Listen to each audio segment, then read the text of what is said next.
étudie une notion importante de droit administratif, le recours pour excès de pouvoir, aussi appelé le REP.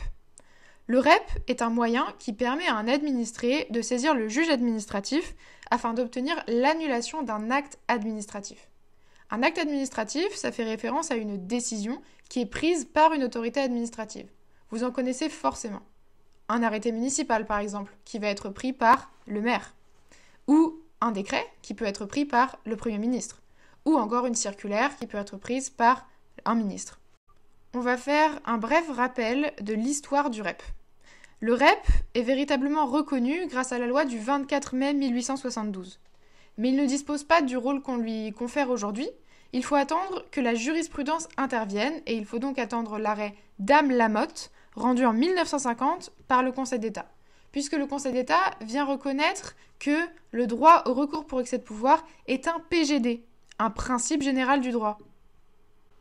À présent, intéressons-nous à la juridiction compétente. Évidemment, on va traiter ici de l'ordre administratif, pas de l'ordre judiciaire. Le recours pour excès de pouvoir doit normalement être formé devant la juridiction de première instance, ce qui fait souvent référence au tribunal administratif. Exemple typique, je veux contester un arrêté municipal pris par le maire de Tours, je vais devant le tribunal administratif de Tours. Toutefois, il existe une spécificité qui est mentionnée à l'article R311-1 du CJA. Le CJA, c'est le Code de justice administrative. Et donc cet article dispose que le recours pour excès de pouvoir qui porte sur un acte administratif national doit être formé devant le Conseil d'État. Revenons sur ce que veut dire un acte administratif national.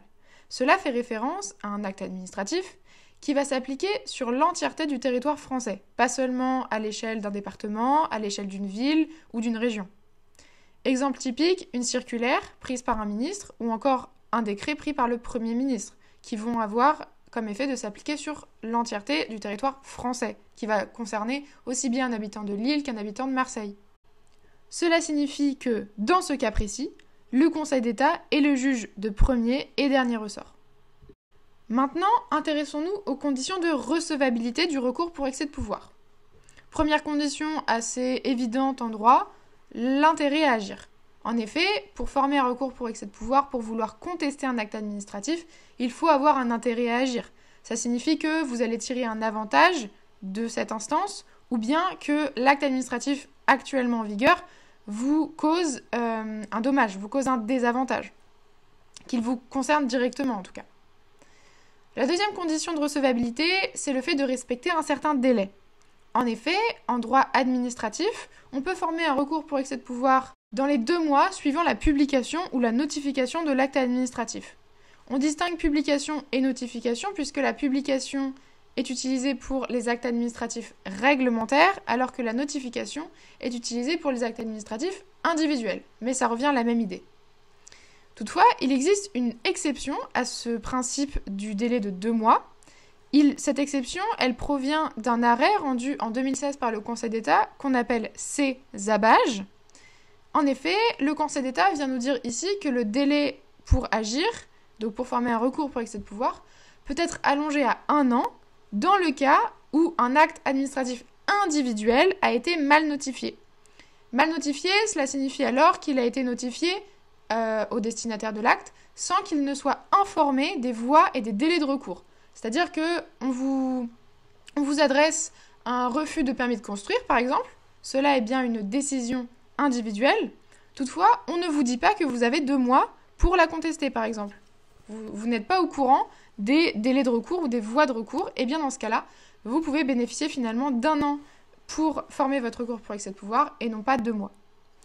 Finalement, la dernière condition de recevabilité porte sur le principe de légalité. En effet, pour contester un acte administratif via le recours pour excès de pouvoir, il faut justifier que l'acte contredit le principe de légalité administrative. Le principe de légalité administrative signifie que les administrés, mais également l'administration, sont tous soumis au respect des normes qui leur sont hiérarchiquement supérieures, au regard de la pyramide de Kelsen, la hiérarchie des normes. La légalité administrative va donc être contrôlée par le juge administratif. Il va donc réaliser ce qu'on appelle le contrôle de légalité. Et il faut distinguer 2 contrôles de légalité. En effet, on a le contrôle de la légalité externe, qui va faire référence à la compétence de l'auteur de l'acte, les vices de forme et les vices de procédure, et le contrôle de légalité interne, si celui-ci fait référence au but, c'est-à-dire qu'il faut rechercher l'intérêt général quand on prend un acte administratif, le dispositif, mais également les motifs, c'est-à-dire s'il y a une erreur de droit, une erreur de fait, une erreur dans la qualification juridique. Et maintenant, je vous invite à regarder avec moi l'exemple de l'arrêt cadeau que je vous ai mis pour mieux illustrer le recours pour excès de pouvoir.